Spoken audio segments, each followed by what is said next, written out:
Hello everyone, welcome back to पढ़ाई with Badu भैया।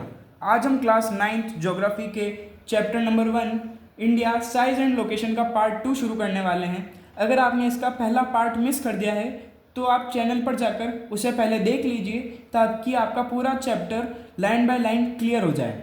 Video आगे बढ़ाने से पहले अगर आप चैनल पर नए हैं तो लाइक का बटन दबाकर सब्सक्राइब जरूर करें, क्योंकि आपका भाई आपके लिए पूरी एसएसटी ऐसे ही आसान नोट्स के साथ लाने वाला है। चलिए बिना टाइम वेस्ट करे इसे शुरू करते हैं। तो हमारा नेक्स्ट टॉपिक है साइज ऑफ इंडिया। तो इसका फर्स्ट पॉइंट है total area in terms of kilometre is 3.28 million square kilometre. यानी कि हमारा जो इंडिया है वह पूरी अर्थ का 3.28 मिलियन स्क्वायर किलोमीटर का जो एरिया है उसको कवर करता है। ठीक है, अब इसका सेकंड पॉइंट है total geographical area in terms of percent is 2.4%। यानी कि हमारी अर्थ पे जितने भी परसेंट लैंड है उसका 2.4% का एरिया जो है वो इंडिया कवर करता है। अब इसके फर्स्ट और सेकंड पॉइंट जो है ये बहुत इंपॉर्टेंट है, क्योंकि इनसे एग्ज़ाम में हर साल वन वर्ड क्वेश्चन बनते हैं जो 1 या 2 मार्क्स के आ जाते हैं, बेसिकली इन एमसीक्यूज और fill in the blanks questions के रूप में। बट उसमें क्वेश्चन को एग्जामिनर बड़ा ही घुमा फिरा कर देता है और कई बार उसमें फिर बच्चे कंफ्यूज हो जाते हैं कि हमको इसमें टर्म्स ऑफ किलोमीटर फिल करना है या in terms of percentage fill करना है।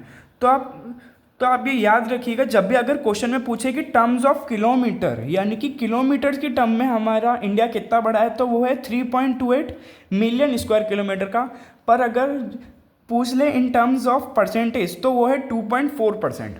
ओके, अब नेक्स्ट पॉइंट है इसका India is the world 7th largest country. India जो है वो वर्ल्ड की 7th लार्ज कंट्री है, यानी कि इंडिया से पहले 6 और कंट्रीज है जो इंडिया से बड़ी है। तो आइए अपन उनका नाम याद कर लेते हैं। तो फर्स्ट नंबर पे आती है रशिया, सेकंड नंबर पे आता है Canada, third USA, fourth China, fifth Brazil, sixth Australia and 7th number पे हमारा प्यारा देश इंडिया।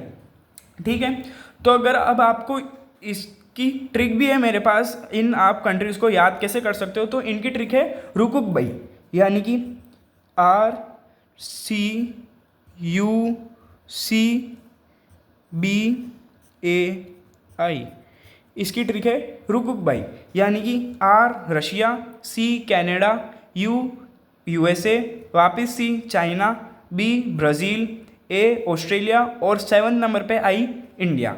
ओके, अब आते हैं हम इसके नेक्स्ट पॉइंट पे जो कि है total land boundary of India, जो कि है 15,200 kilometre.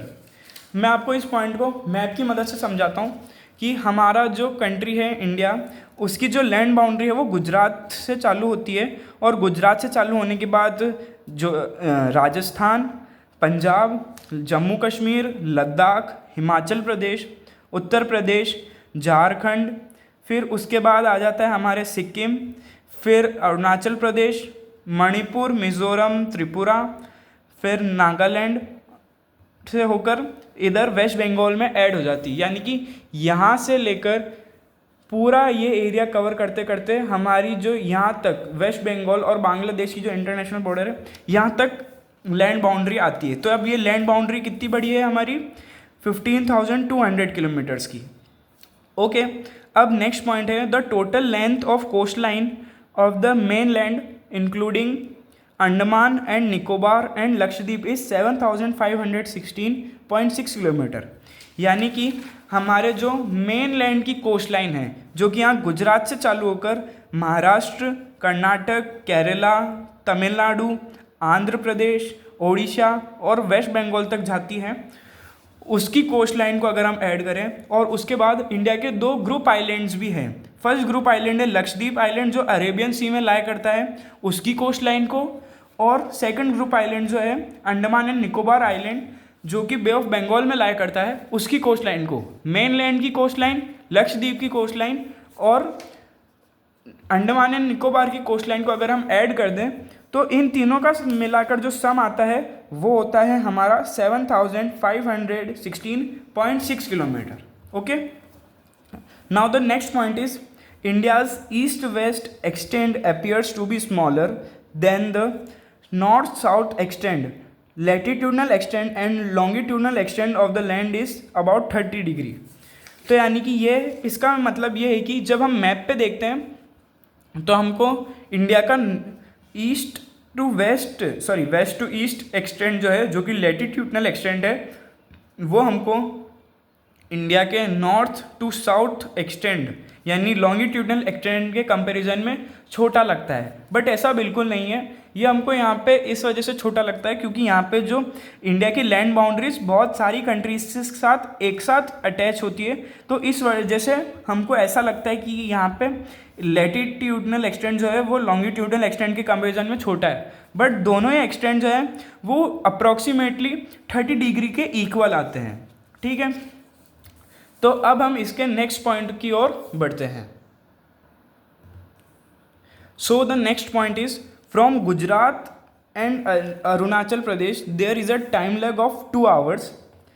Hence time along the standard median of India 82 degree 30 minutes east passing through Mirzapur in Uttar Pradesh has taken as the standard time for the whole country. अब मैं आपको इन दोनों points को map पे समझाता हूँ। इसका ये मतलब है कि जब हम गुजरात से लेकर अरुणाचल प्रदेश तक जाते हैं तो इसमें 2 hours का टाइम लेग देखते हैं। अब हम 2 hours का टाइम लेग इसलिए देखते हैं क्योंकि इसके पीछे भी एक बहुत ही बड़ा रीज़न है। तो मैं आपको इसको ऐसे समझाता हूँ कि हमारी अर्थ जो है वो ऑप्लेट शेप की है, मतलब कि 360 डिग्री की है। ठीक है, अब इसको एक पूरा रोटेशन करने में 1 day लगता है। 1 day में कितने आवर्स होते हैं? 24। तो हम इसको अगर अपॉन में लिखें और अगर हम 360 डिग्री को 24 आवर्स से डिवाइड करते हैं तो ये आता है हमारे 15 डिग्री। यानी कि अर्थ जो है वो 1 hour में 15 डिग्री टर्न कर जाती है, 15 डिग्री रोटेट करती है। कितने टाइम में? 1 hour में। ठीक है, और अब जैसा हमको पता है कि गुजरात से अरुणाचल प्रदेश में टाइम लैग है 2 hours का, इस वजह से हम यहाँ पे देखते हैं 68 डिग्री से 97 डिग्री में अप्रॉक्सीमेट 30 डिग्री एक्सटेंड है। इसलिए जब हम देखते हैं कि 1 hour में 15 डिग्री रोटेट करती है तो ऑफ कोर्स बात है कि 2 hours में हमारी अर्थ जो है वो 30 डिग्री रोटेट करेगी। इसका मतलब ये है कि अगर हमारे यहाँ से आप समझ सकते हैं कि यह हमारा गुजरात है और यहाँ पे हमारे अरुणाचल प्रदेश आता है। तो अरुणाचल प्रदेश पे जो सनलाइट पड़ती है वो, अब सनलाइट तो हर जगह पे कांस्टेंट पड़ती है, तो जब कॉन्स्टेंटली पड़ती है तो यहाँ पे तो पहले सनराइज़ होता है और गुजरात में 2 hours बाद सनराइज़ होता है। अब जब यहाँ पे सनराइज़ होगा तो जब जब अर्थ रोटेट करेगी तो फिर जब ये वाला लैटिट्यूड इस पोजीशन पे आएगा तब इस पे सनलाइट पड़ेगी। तो अब ऐसे 2 hours का डिफरेंस चलता है। बट हम जब देखते हैं, अगर आपका कोई फ्रेंड, आप गुजरात में रहते हो और आपका कोई फ्रेंड अरुणाचल प्रदेश में रहता है, और अगर अभी हम अज्यूम करते हैं कि अभी अगर 4 बज रहे हैं तो आप उसको जब कॉल करोगे तो उसकी उधर भी घड़ी में 4 ही बजेंगे। ऐसा क्यों होता है? तो हमने इसका क्या एक सिंपल सा हल निकाला कि अगर 2 hour का टाइम लेग है हमारे गुजरात से लेकर अरुणाचल प्रदेश में, तो हम 2 टाइम तो चलाएंगे नहीं। टाइम तो हमको एक ही चलाना पड़ेगा, स्टैंडर्ड टाइम जो पूरी कंट्री में वर्क करेगा। तो हमने क्या करा, एक और इमेजिनरी लाइन पास आउट करी जो कि मिर्ज़ापुर उत्तर प्रदेश से होके जाती है। और हमने क्या करा, जो कि ये है हमारे गुजरात, वहाँ में 1 hour प्लस कर दिया। ठीक है, हमने यहाँ पे 1 hour प्लस कर दिया, और जो अरुणाचल प्रदेश है उसके टाइम में हमने 1 hour माइनस कर दिया। इस वजह से जब हमने यहाँ पे 1 hour प्लस करा और यहाँ से 1 hour माइनस करा तो इसका जो टाइम निकल के आया वो था 82 डिग्री और 30 मिनट्स ईस्ट। जो लाइन ड्रॉ हुई मिर्ज़ापुर उत्तर प्रदेश से, यहाँ पे जो टाइम हुआ वो हमने पूरी कंट्री में अप्लाई करा। इस वजह से फिर जब यहाँ पे जो टाइम था उसी टाइम के हिसाब से पूरे देश में जितने भी वॉचेज हैं उनको सेट किया गया। इस वजह से हमारे पूरी अर्थ इंडिया में टाइम सेम हो पाया, वरना हमारे गुजरात से लेकर अरुणाचल प्रदेश में 2 hours का टाइम लैग था। सो अगर वीडियो आपको इन्फॉर्मेटिव लगी हो और अगर आपको अच्छा लगा हो तो प्लीज़ चैनल को लाइक, वीडियो को लाइक और सब्सक्राइब ज़रूर करिएगा। और जो हमारा ज्योग्राफी का इसका नेक्स्ट टॉपिक है जो कि है इंडिया इन द वर्ल्ड, उसको हम इसी चैनल पर इसके नेक्स्ट पार्ट में कंप्लीट करेंगे। तब तक के लिए bye bye and take care.